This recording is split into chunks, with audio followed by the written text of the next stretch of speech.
দল মত নির্বিশেষে কোরআনের অনুষ্ঠানে যারা আমরা ইবাদত মনে করে এসেছি, খুশি হয়ে বলেন আলহামদুলিল্লাহ।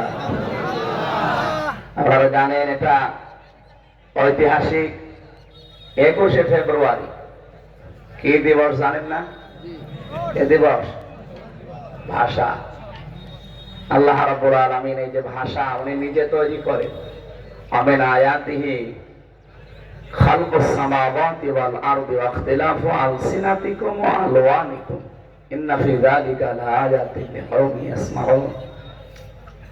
আল্লাহ তাআলা বলেন আমি আকাশ আর জমিন বানিয়েছি। এরপর তোমাদের ভাষা এবং বৈচিত্র্য, রং, বর্ণ এগুলো আমি আল্লাহ বানিয়েছি। এই জন্য পৃথিবীতে এখন প্রায় 4,500-এর উপরে ভাষার লোক আছে। কত?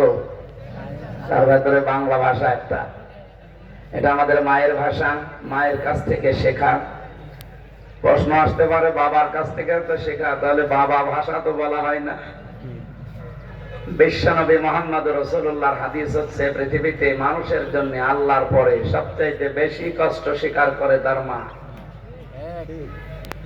এই জন্য মানুষ দুনিয়ায় আসতে যে কষ্টটা, এটা মায়ের চাইতে বাবার 3 গুণ কম হয়। বিশেষ করে পেটে রাখার কষ্ট তো বাবার কোনোদিন বহন করা লাগে নাই, লাগবেও না। আজ পর্যন্ত কোনো বাবা সন্তান পেটে নিয়েছে? এটা সম্ভব না। যেহেতু এটা শুধু মায়েরা নেয়, এই জন্য মায়ের মর্যাদা 1 গুণ বেশি বাড়িয়ে দিয়েছেন। দ্বিতীয় নম্বরে ডেলিভারির যে কষ্ট, এটা আজ পর্যন্ত কোনো বাবা টের পেয়েছে? বলে না কেন? বিজ্ঞান প্রমাণ করছে এখন যে মায়ের এই ডেলিভারির কষ্টটা, এটা যদি পরিমাপ করা হয় 57 ইউনিট হয়। অথচ পৃথিবীতে আমরা যারা শক্তিশালী মানুষ আছি, সর্বোচ্চ 45 ইউনিট কষ্ট দিলে আপনি মারা যাবেন।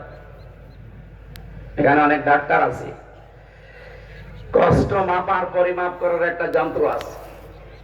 এই যে এই প্যান্ডেলটা মাপার যন্ত্র নেই, কি নাম কি?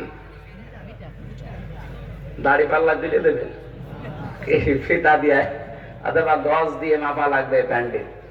কষ্ট মাপার জন্য একটা আলাদা যন্ত্র আছে। 45 ইউনিটের বেশি কষ্ট দিলে আপনার কেউ বাঁচতে পারবে না, মরে যাবেন। তো মা আমার মুখ দেখতে গিয়ে 57 ইউনিট কষ্ট সহ্য করেছে, বলেন সুবহানাল্লাহ। এই জন্য মায়ের মর্যাদা এখানে আরেক গুণ। কয় গুণ?